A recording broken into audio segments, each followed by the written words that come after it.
In the start of the 1800s, Scandinavian immigrants were a rare sight in America. However, due to population growth and agricultural disaster in Scandinavia, many Scandinavians decided to start a new life in America. The Scandinavian immigrants that arrived in America during the 1800s had come through the ports of the East Coast and quickly made their way to the familiar landscape of the Midwest. Minnesota and Wisconsin were both very common destinations for the Scandinavians. The dream of a new and peaceful life in America saw an end with the American Civil War. In the response to the election of Abraham Lincoln, 11 southern states declared a secession from the United States. The war started in April 12, 1861, when the Confederate forces attacked Fort Sumter in South Carolina.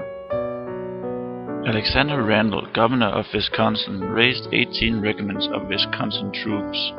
One of these was the famous 15 Wisconsin Volunteers Infantry Regiment. It became famous for being the only all-Scandinavian unit in both armies. Governor Randall appointed the Norwegian immigrant René Christiansen to be the colonel of the so-called Scandinavian Regiment. Heg recruited men by traveling around Wisconsin and the adjoining states. When the recruitment ended in February 1862, the regiment had over 800 Scandinavians. Though Norwegian made up the most of the regiment, there was also a good portion of Danes. The Scandinavian wasn't a limit to the 15 Wisconsin regiment. Of the over 200 Danish Americans that served in the Civil War, only a small group were in the 15. The highest ranking Dane in the 15 Wisconsin was Major Charles Rees. Rees had served in the Danish army during the Schleswig-Holstein War. He left the Danish army in 1851 and emigrated to America a few months later.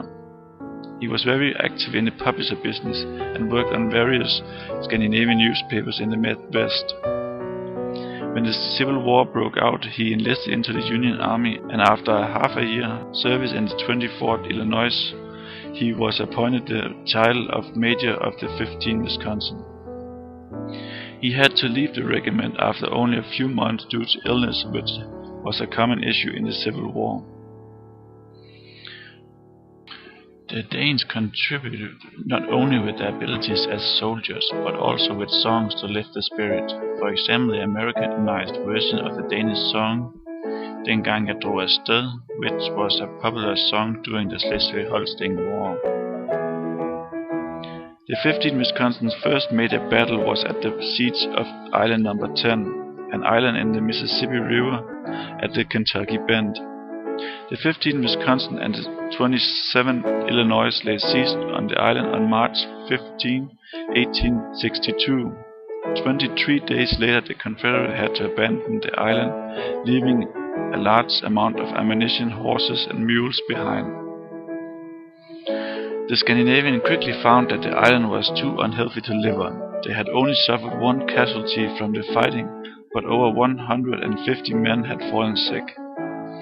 The sick were either sent home or kept at a field hospital, but many of them died because of their illness.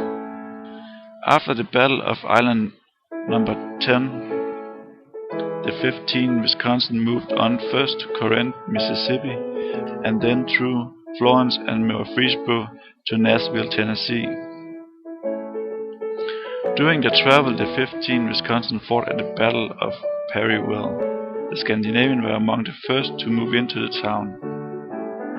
They suffered very few injuries during the battle. Among the few injuries were Colonel Heg.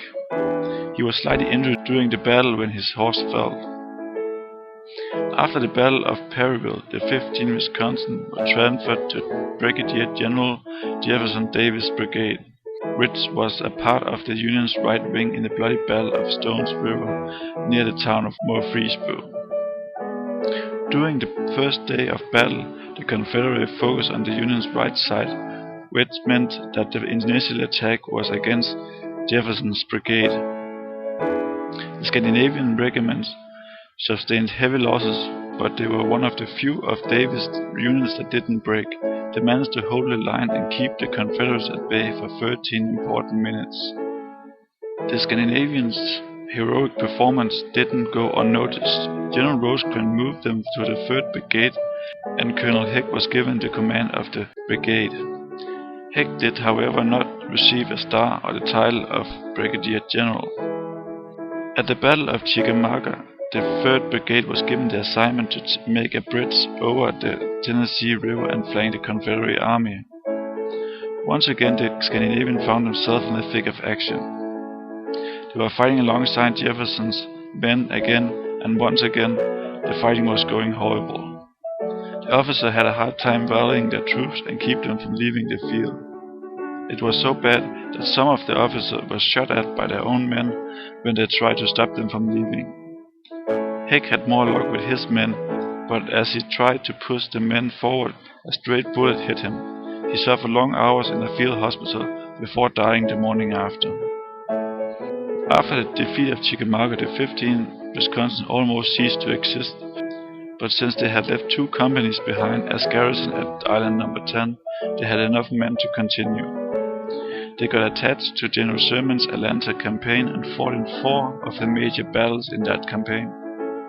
The Scandinavians' contribution to the war didn't go unnoticed. They were praised by many of their superiors.